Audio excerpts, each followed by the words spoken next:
Jupiter's legacy का episode 3 एक radio broadcast के साथ शुरू होता है जो बताता है कि लोग जॉर्ज हचेंस यानी कि स्काई फॉक्स के द यूनियन को छोड़ने के 40th एनिवर्सरी के ऑनर पर सुपर विलन्स के अटैक को लेकर टेंशन में हैं। आगे एक अपार्टमेंट में हम हच को कुछ बनाते हुए देखते हैं जब जेकी सवाल करता है कि वो उसके आने वाले हाइस्ट में क्यों हेल्प नहीं कर रहे हैं। उन्होंने उसके रूल्स को फॉलो किया है जिसमें शामिल है कि कभी किसी को नहीं मारना। हच उनको वादा करता है कि ऐसा नहीं होगा और वो उसके लिए फैमिली की तरह है। हच जानता है कि उसे आसान तरीके से चीजें संभालने के लिए अकेले जाना होगा। उसको पता है कि उसके पावर रॉड का इस्तेमाल काम को आसान बना देगा और किसी को भी पता नहीं चलेगा कि वो वहाँ था। सीन शिफ्ट होता है और हम देखते हैं कि उस रात कुछ मास्क पहने हुए लोग वैन में एक कार्गो एस्कॉर्ट कर रहे होते हैं। हम देखते हैं कि हच जगह को ऑब्जर्व कर रहा होता है और खुद को उस वैन के पीछे टेलीपोर्ट कर लेता है। लेकिन तभी वो देखता है कि इस वैन में वो अकेला नहीं है। जहाँ वो देखता है कि उस वैन में एक आदमी भी था। उस आदमी के गोली मारने से पहले वो खुद को बाहर टेलीपोर्ट कर लेता है। जब चीज़ें कंट्रोल से बाहर जा रही होती हैं तो वहाँ यूटोपियन पहुँच जाता है। हच इसे एक कवर के रूप में इस्तेमाल करता है और वैन में घुस जाता है केस को चुराने के लिए। कुछ गोलियाँ वैन के अंदर लगती हैं जिससे वो केस को डैमेज होता है और हच उस केस के फटने से पहले वापस लॉफ्ट में टेलीपोर्ट कर लेता है। सीन शिफ्ट होता है 1929 में, जहाँ हम देखते हैं कि जॉर्ज अपने मैंशन में उठता है। नाश्ते में कटबर्ट ने उसके लिए 99 एग्स अलग अलग डिग्री पे बॉईल करवाया होता है। जब वो अपना ब्रेकफास्ट एंजॉय कर रहा होता है तब वॉल्टर और जेन वहाँ पहुँच जाते हैं। उन्हें पता करना था कि जॉर्ज शेल्डन के सीजर के बाद कहाँ छुपा हुआ था और वॉल्टर ये भी इंसिनुएट करता है कि जॉर्ज अपनी दूरी बनाए रखने की कोशिश कर रहा है। जेन समझाती है कि शेल्डन के साथ कुछ तो गड़बड़ है और चाहती है कि जॉर्ज उससे बात करके समझाने की कोशिश करे। जॉर्ज को पता है कि डॉक्टर्स ने कहा था कि सब ठीक है, लेकिन जेन ये मानती है कि ये फिजिकल नहीं बल्कि मेंटल केस है। वॉल्टर बताता है कि शेल्डन खाना नहीं खा रहा और ना ही सो रहा है। जॉर्ज एग्री करता है कि वो आज रात की पार्टी में जाने से पहले उससे मिलने जाएगा। सीन प्रेजेंट में शिफ्ट होता है जहां हम देखते हैं कि हच अपने फेल्ड मिशन के लिए टीम के साथ मामले को सुलझाने की कोशिश कर रहा होता है। उन्हें फिक्र हो रही होती है कि बिग मैन उन्हें नहीं छोड़ेगा और अब उन्हें भाग के कहीं छुप जाना चाहिए। हच ये सोचता है कि वो अपने बॉस को संभाल सकता है और कहता है उन्हें इस बारे में टेंशन नहीं लेनी चाहिए। आगे हम देखते हैं कि हच कुछ दूर जाकर किसी मिस्टीरियस मैन का कॉल रिसीव करता है। यहाँ ऐसा लगता है कि हच कोई महंगी सी चीज़ खरीदने की कोशिश कर रहा है। जब कॉल एंड होती है तो वहाँ और दो आदमी पहुँचते हैं। वो हच के बॉस के लिए काम करते हैं और वो यहाँ उसे एक मीटिंग में ले जाने के लिए आए होते हैं। हच इससे बचने की कोशिश करता है लेकिन वो इससे एक और मौका देने के लिए तैयार नहीं होते हैं, जिसके बाद वो अपने पावर आउट का इस्तेमाल करके खुद को बिग मैन के पास टेलीपोर्ट कर लेता है। सीन फिर से 1929 में शिफ्ट होता है जब जॉर्ज शेल्डन के पास जाता है। हम देखते हैं कि जब जॉर्ज दरवाजे के पास पहुंचता है तो हम शेल्डन को अंदर किसी के साथ चिल्लाते और बहस करते हुए सुनते हैं। अंदर जाते ही जॉर्ज को ये समझ आ जाता है कि शेल्डन अकेला है और काफ़ी थका हुआ दिखाई देता है। जॉर्ज पूछता है कि वो किससे बात कर रहा था, लेकिन शेल्डन इस क्वेश्चन को इग्नोर कर देता है। शेल्डन के पीछे हम देखते हैं उसके फादर चेस्टर को एंड यहाँ ये क्लियर है कि जॉर्ज उसे नहीं देख सकता। जॉर्ज शेल्डन को वार्न करता है कि वो लाउड तौर पर सोचने से बचे क्योंकि इससे लोगों को रॉन्ग आइडियाज आ सकते हैं। जॉर्ज शेल्डन को कहता है कि वो यहाँ इसलिए आया है क्योंकि सब लोग उसको लेके बहुत टेंशन में हैं, लेकिन शेल्डन को उस पर फिक्र करने का समय नहीं होता और वो अपनी डेस्क की ओर लौट जाता है। उसके पास सर्कल्स पे सर्कल्स की ड्राइंग होती है। जॉर्ज उसे इन सब के बारे में बात करने की कोशिश करता है और हम देखते हैं कि चेस्टर शेल्डन को टॉन्ट मारता है कि लोग बस उसे पागल होते हुए देखने और उन्हें इग्नोर करने के लिए यहाँ है। शेल्डन फिर से अपने फादर पर चिढ़ता है लेकिन जॉर्ज उसे किसी तरह के फिट के रूप में देखता है। जॉर्ज शेल्डन को कंफर्ट करता है जो एंड में ओपन होकर बोलता है कि उसे नहीं लगता कि ठीक है। जॉर्ज उससे कहता है कि फिक्र करने की कोई भी ज़रूरत नहीं है, ये सिर्फ ग्रीविंग है और उसे इस पर से गुजर जाना चाहिए।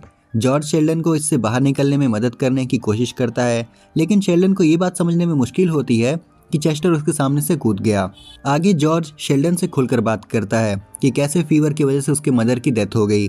खैर, जॉर्ज शेल्डन को सुलाने में कामयाब हो जाता है लेकिन जब वो जा रहा होता है तो उसे वो ड्राइंग्स मिलती हैं जो शेल्डन ने तबाह कर दी थी। वो उसे उठाता है और लेकर चला जाता है। सीन प्रेजेंट में शिफ्ट होता है जहाँ हच बिग मैन को कुछ एम्प्लॉयज से डील करते हुए पाता है। बिग मैन हच से पूछता है कि उसका क्वांटम मॉड्यूलर कहाँ है, लेकिन हच के बहाने नहीं सुनना चाहता। बिग मैन हच को बैक हैंडेड कॉम्प्लीमेंट देता है कि वो बिना पावर्स के भी इतना मजबूत है, लेकिन उसे पता है कि अगर उसने अपने दोस्तों को मार दिया तो वो बहुत कमज़ोर हो जाएगा।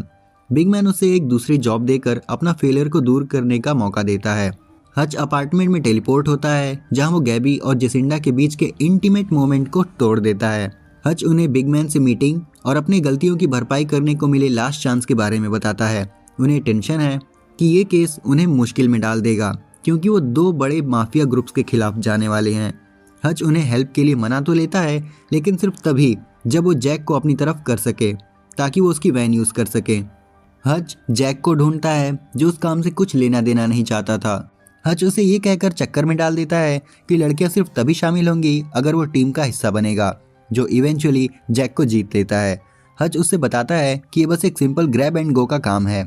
सीन शिफ्ट होता है रात में, जहां हम देखते हैं कि जैक वैन में बैठ के चीख मार रहा होता है जब गैबी और जेसिंडा उसे पैच करने की कोशिश कर रही होती हैं। उन्हें देख के ऐसा लग रहा होता है कि ये उतना भी आसान नहीं था जितना कि वो इमेजिन कर रहे थे। वो एक कार चेज में होते हैं जिसमें कुलाको ब्रदर्स उनके पीछे भाग रहे होते हैं। हच वैन को एक रॉन्ग एली में टर्न कर देता है और खुद को एक दीवार के सामने देखता है। जैक उससे कहता है कि उसे छिपे हुए कुछ बटन्स दबाने हैं। फिर बूम, वैन सीधे दीवार के थ्रू फेज हो जाती है और दूसरी तरफ पहुंच जाती है। जब वो अपनी जीत की खुशी में मस्ती कर रहे होते हैं, हच रोड से अपनी नज़र हटा लेता है और जैसे उसका ध्यान रोड पे आता है तो वो एक लड़की को रोड क्रॉस करते हुए देखता है और उसे बचाने के चक्कर में जोर से टर्न लेता है, लेकिन उसकी वैन उस लड़की से सीधे टकरा जाती है। अब यहाँ हच को पता चलता है कि वो लड़की क्लोई सैमसन है। क्लोई देखने की कोशिश करती है कि वैन के अंदर सब सेफ है या नहीं। जब जैक वैन के पीछे से गिरता है तो शॉक हो जाता है। बिना कुछ सोचे समझे और बिना इस डर के कि वो यूटोपियन की बेटी है और उसके सामने आ गए हैं, वो सभी उस पर अटैक कर देते हैं। जेसिंडा भी जैक के साथ बाहर निकलती है और क्लोई के साथ लड़ाई शुरू कर देती है। जेसिंडा और गैबी के लिए सब कुछ अच्छा दिख रहा होता है, लेकिन गैबी फाइट में शामिल होते ही खुद को स्पेस की तरफ फेंकी हुई पाती है। जेसिंडा उसके पीछे जाने की कोशिश करती है और तब जैक उठकर भाग जाता है। हच जब होश में आता है और वैन के फ्रंट से बाहर निकलकर केस के पास जाता है तो क्लोई को ये रियलाइज होता है कि शायद उसे पता है कि वो कौन है, लेकिन इससे पहले कि वो उसे रोकती, हच खुद को इडाहो टेलीपोर्ट कर लेता है। क्लोई केस से गिरा हुआ जो भी था उठा लेती है जब वो सायरन्स की आवाज़ सुनती है। सीन शिफ्ट होता है 1929 में, जहां हम देखते हैं कि जॉर्ज एक बैंक्वेट में है जहां वो शेल्डन की स्पोरेडिक ड्राइंग्स को जोड़ने की कोशिश कर रहा होता है। सब कुछ सही लग रहा होता है जब मार्गरेट पहुंचती है और वो मजाक करता है कि उसने उसकी बहन को मैच खेलने नहीं दिया। जब वो चली जाती है तो जॉर्ज अपना ध्यान फिर से शेल्डन की ड्राइंग्स पर लाता है और सब जोड़ने के बाद उसे लगता है कि उनका कोई तो मतलब बन रहा है। जॉर्ज के बैंक्वेट से जाने के पहले एक आदमी उसकी पिक क्लिक करता है। उसके बाद हम देखते हैं कि वो जल्दी से शेल्डन के घर भागता है और तब वो सुनता है कि उसके कमरे से वही सेम चीखने की आवाज़ आ रही है, लेकिन इस बार शेल्डन बस जेन से बात कर रहा होता है। शेल्डन को देख के लगता है कि उसने खुद को पहले के तौर पर पूरी तरह से बदल लिया है। शेल्डन जॉर्ज को उसके वर्ड्स ऑफ विजडम के लिए थैंक्स बोलता है और कहता है कि उसने उसके ट्रॉमा से निकलने में बहुत हेल्प की है। जॉर्ज वहाँ से जाने की कोशिश करता है, लेकिन जेन उसे रोक लेती है और चाय बनाने के लिए चली जाती है। शेल्डन जॉर्ज को फिर से थैंक्स बोलता है और कहता है कि जॉर्ज ने उसकी मदद की है, और फिर शेल्डन ये भी बताता है कि उसने खुद की ज़िंदगी को खतरे में डालने का सोचा था। उसने जॉर्ज से कहा कि वो वॉल्टर या जेन को उसके बारे में ना बताए क्योंकि वो लोग उसे कहीं पे लॉक करके रख देंगे। शेल्डन को रियलाइज़ होता है कि जॉर्ज कुछ पकड़ रखा है और तब शेल्डन को पता चलता है कि वो उसकी ही बनाई ड्राइंग्स हैं जो कि जॉर्ज ने ले ली थी। वो दिखाता है कि इन शेप्स में कुछ और है, जैसे कि एक पजल। जब शेल्डन अपनी ड्राइंग्स की तरफ देखता है तो उसे पिक्चर में एक विंड मिल दिखाई देती है। जॉर्ज को लगता है कि ये कोई ऐसी याद है जो शेल्डन भूल गया होगा, लेकिन शेल्डन को पता है कि उसने इस विंड मिल को कभी नहीं देखा है।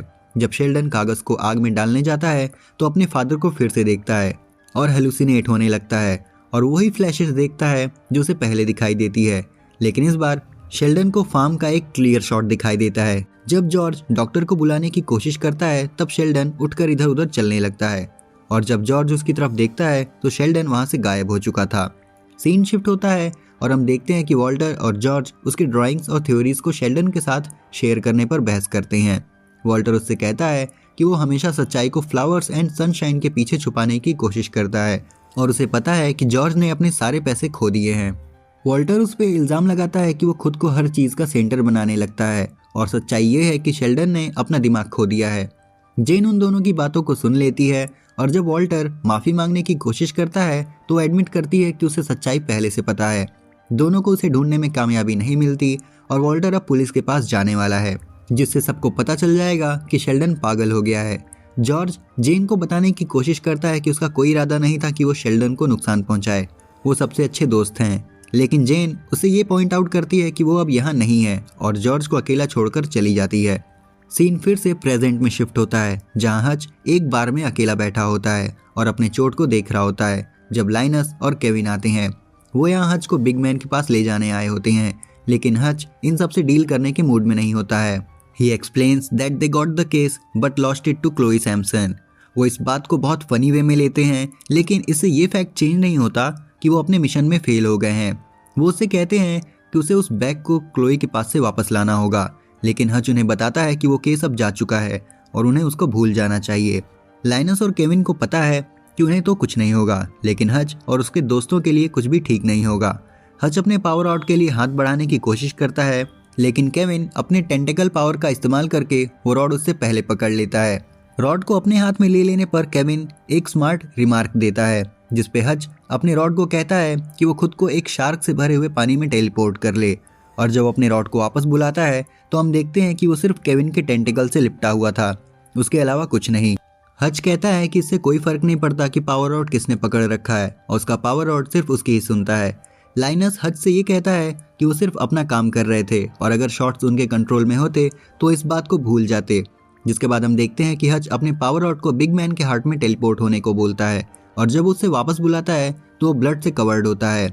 हच लाइनस के साथ शेयर करता है कि अब जो उसने उन्हें मार दिया है तो उसने एक प्रॉमिस तोड़ दिया, लेकिन वो ये बात समझता है कि दुनिया बदल रही है और उसको भी दुनिया के साथ बदलना होगा। लाइनस वहाँ से जाने लगता है, लेकिन हच उसे रोक लेता है और कहता है कि उसे एक और चीज़ चाहिए, एक एडवांस।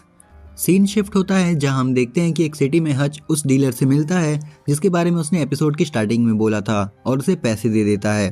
प्लस वो उस डीलर को एक्स्ट्रा 10% भी देता है उसे नाजी बुलाने के लिए। इन रिटर्न वो डीलर उसे एक ऐसी चीज़ देता है जो एक छोटे से शहर को पूरे 1 साल तक पावर दे सकती है, या फिर दुनिया के सबसे स्ट्रॉन्गेस्ट मैन के थ्रू एक होल कर सकती है। सीन एक बार फिर से 1929 में शिफ्ट होता है, जहां हम देखते हैं कि जॉर्ज सो के उठता है, लेकिन इस बार जब वो ब्रेकफास्ट के लिए नीचे जा रहा होता है तो हम क्लियरली देख सकते हैं कि पूरा घर खाली हो चुका है। ऐसा लगता है कि विनगेट ने उसके घर को खरीद लिया है और उसे वक्त दिया है ताकि वो अपने लिए कोई दूसरा लिविंग अरेंजमेंट्स कर सके। और ये भी पता चलता है कि स्टाफ को कंपनसेट कर दिया गया है।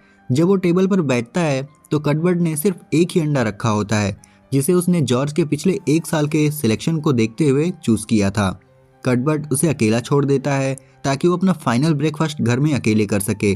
प्रेजेंट में हम देखते हैं कि हच एक बंद कमरे में एंटर करता है जिसमें अलग अलग तरह के इन्वेंशंस भरे पड़े होते हैं। वो अपने न्यूली परचेज्ड गैजेट को अनपैक करता है और उसमें कुछ अपना दिमाग लगा के चेंजेस करने लगता है। आगे हम हच को ऑलमोस्ट देयर पॉप्स कहते हुए सुनते हैं, जिसके बाद हमें 1929 के बैंक्वेट में ली गई जॉर्ज की पिक्चर देखने को मिलती है। और यहीं पे जुपिटर्स लेगेसी का एपिसोड 3 खत्म हो जाता है। आई होप कि ये वीडियो आप सबको पसंद आई होगी, और अगर आई है तो इसे लाइक और शेयर कर देना, चैनल को सब्सक्राइब कर देना। हम जल्दी लौटेंगे इस सीरीज के नेक्स्ट एपिसोड के साथ, तब तक के लिए सायोनारा।